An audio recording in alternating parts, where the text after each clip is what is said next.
इस वीडियो में हम जानेंगे कि 10th के बाद क्या करें। यानी कि आप 10th के बाद कौन कौन से स्ट्रीम में एडमिशन ले सकते हैं, उसमें कौन कौन से सब्जेक्ट होते हैं, 10th के बाद ITI कोर्स क्या होता है, पैरामेडिकल कोर्स क्या होता है, 10th के बाद जॉब का क्या स्कोप है, ये सब जानेंगे आप इस वीडियो में। तो चलिए शुरू करते हैं।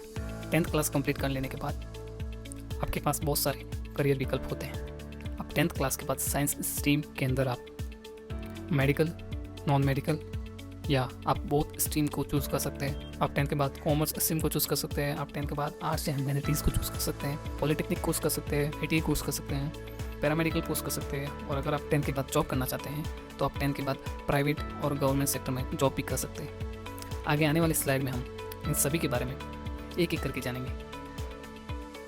साइंस स्ट्रीम के अंदर आप नॉन मेडिकल यानी कि PCM, फिजिक्स, केमिस्ट्री, मैथ को चूज़ कर सकते हैं, या आप मेडिकल यानी कि PCB, फिजिक्स, केमिस्ट्री, बायोलॉजी को चूज़ कर सकते हैं, या आप PCMB यानी कि फिजिक्स, केमिस्ट्री, मैथ्स, बायोलॉजी को चूज़ कर सकते हैं। PCB, PCM और PCMB के साथ इंग्लिश अनिवार्य भाषा के तौर पर होता है। इन सब के अलावा आपको एक ऑप्शनल सब्जेक्ट भी चुनना होता है। ऑप्शनल सब्जेक्ट में हिंदी, उर्दू, कंप्यूटर साइंस आदि होते हैं। ये ऑप्शनल सब्जेक्ट अलग अलग बोर्ड के अनुसार अलग अलग हो सकते हैं।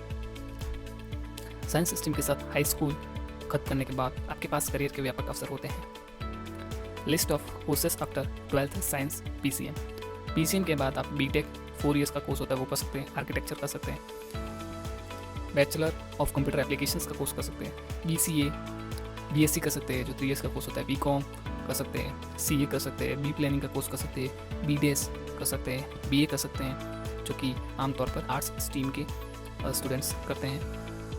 आप BBA कर सकते हैं और भी बहुत सारे कोर्स कर सकते हैं जो कि मैंने इंक्लूड नहीं किए। आप गूगल पे उनको सर्च कर सकते हैं, ठीक है। List of courses after 12th science PCB के बाद आप bachelor of medicine, bachelor of surgery यानी कि MBBS कर सकते हैं। BTech इन बायो मेडिकल इंजीनियरिंग जो कि 4 ईयर्स का कोर्स होता है वो कर सकते हैं।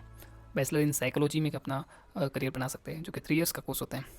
BSc in nutrition and dietetics जो कि 3 ईयर्स का कोर्स होता है वो कर सकते हैं। आप बैचलर ऑफ परफ्यूजन टेक्नोलॉजी में अपना करियर बना सकते हैं। BSc इन कार्डियक और कार्डियोवास्कुलर टेक्नोलॉजी का कोर्स होता है वो कर सकते हैं। BSc इन माइक्रोबायोलॉजी का कोर्स कर सकते हैं। BSc in biotechnology, bachelor of occupational therapy का कोर्स कर सकते हैं। और भी बहुत सारे कोर्स होते हैं जो आप कर सकते हैं जो मैंने इंक्लूड नहीं किए, ठीक है। कॉमर्स स्ट्रीम की बात करें तो साइंस के बाद सबसे ज़्यादा मशहूर स्ट्रीम कॉमर्स ही है। आपका बिजनेस वाला माइंडसेट है, आपको हिसाब किताब या अकाउंटिंग करने में मज़ा आता है और शास्त्र इकोनॉमिक मन लगता है तो ये स्ट्रीम आपके लिए उपयुक्त है। 10th के बाद कॉमर्स में कौन कौन सा विषय या सब्जेक्ट होता है? Accountancy, economics, English, business study, mathematics या इंफॉर्मेशन प्रैक्टिसेस, और ऑप्शनल सब्जेक्ट भी होता है। ये ऑप्शनल सब्जेक्ट अलग अलग बोर्ड के अनुसार अलग अलग भी हो सकते हैं। कॉमर्स से इंटर करने के बाद मुख्यतः ये निम्नलिखित करियर विकल्प होते हैं: accountant, MBA, financial planner, management accounting, chartered accountant, actuaries, many more. Inter में कॉमर्स लेकर पढ़ने वाले विद्यार्थी ग्रेजुएशन में अपना स्ट्रीम कॉमर्स से आर्ट्स में बदल सकते हैं, लेकिन वो साइंस स्ट्रीम नहीं ले सकते, तो इस बात का भी आप ध्यान रखिएगा। आर्ट्स एंड ह्यूमैनिटीज़ स्ट्रीम की बात करें तो जो विद्यार्थी journalism, literature, social work, education etc में रुचि रखते हैं वो इस स्ट्रीम को ले सकते हैं। जो विद्यार्थी सरकारी नौकरी पाना चाहते हैं उनके लिए आर्ट्स बहुत उपयोगी है, क्योंकि ज़्यादातर जो सरकारी नौकरी पाने के लिए प्रतियोगिता परीक्षा या कॉम्पिटिटिव एग्जाम्स होते हैं जैसे UPSC, स्टेट PCS आदि, इनके पाठ्यक्रम सिलेबस में ज़्यादातर आर्ट्स स्ट्रीम के ही टॉपिक होते हैं। आर्ट्स स्ट्रीम के 11th और 12th में विषय होते हैं वो है history, political science, sociology, economics, geography, psychology, environment, English, philosophy और सेकेंड लैंग्वेज का सब्जेक्ट होता है। इन सब्जेक्ट में से आपको कोई 6 या 7 सब्जेक्ट को चुनना होता है। सरकारी नौकरी पाने के अलावा भी आर्ट्स स्ट्रीम में कई सारे करियर विकल्प हैं।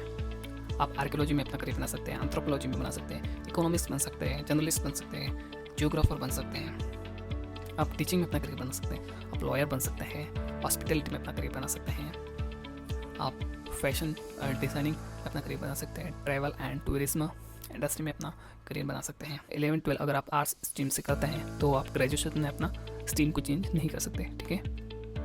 पॉलिटेक्निक कोर्स की बात करें तो 10वीं के बाद अगर आप 11th-12th नहीं करना चाहते हैं तो आप पॉलिटेक्निक कोर्स कर सकते हैं। पॉलिटेक्निक कोर्स का ड्यूरेशन 3 साल का होता है। ये कोर्स टेक्निकल कोर्स होने के कारण जॉब मिलने की संभावना अधिक रहती है। अगर आप 10वीं के बाद जल्दी इंजीनियर बनना चाहते हैं तो ये कोर्स आपके लिए। कुछ प्रमुख पॉलिटेक्निक कोर्स 10वीं के बाद कर सकते हैं, वो है diploma in civil engineering, computer engineering, chemical engineering, instrumental technology, aerospace engineering, mechanical engineering, electric engineering, automobile engineering, biotechnology engineering, electronics and communication engineering और भी बहुत सारे डिप्लोमा होते हैं। पॉलिटेक्निक कोर्स करने के बाद अगर आप आगे पढ़ना चाहते हैं तो आप बीटेक कर सकते हैं।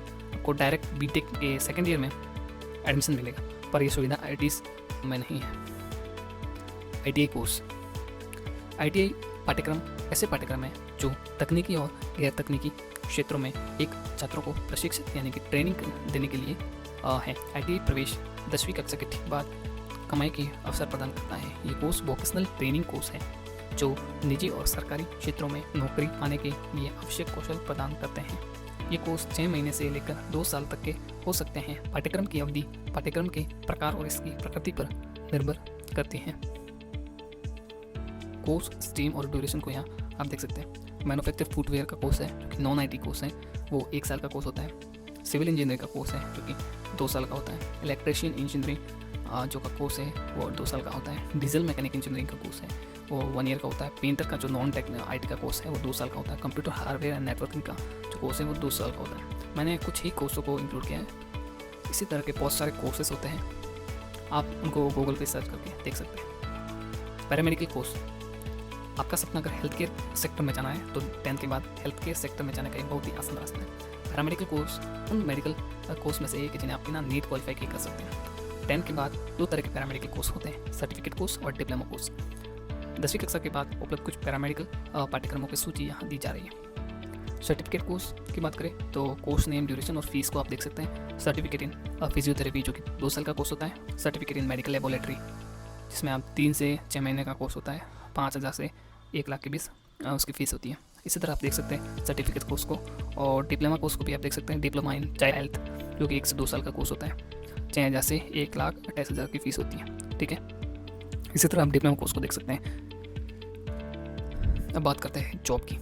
आपको 10वीं के बाद प्राइवेट और सरकारी नौकरी दोनों मिल सकती है। प्राइवेट सेक्टर में आपको क्लर्क, डेटा एंट्री ऑपरेटर आदि का जॉब मिल सकता है। ये कुछ सरकारी नौकरी है जिनमें आप 10वीं के बाद जा सकते हैं। आप 10th के बाद BSF ज्वाइन कर सकते हैं। SSC MTS का एग्जाम देकर पियोन, जमादार, जूनियर गैस्टेनर, ऑपरेटर, चौकीदार, माली आदि बन सकते हैं। ITBP कांस्टेबल बन सकते हैं।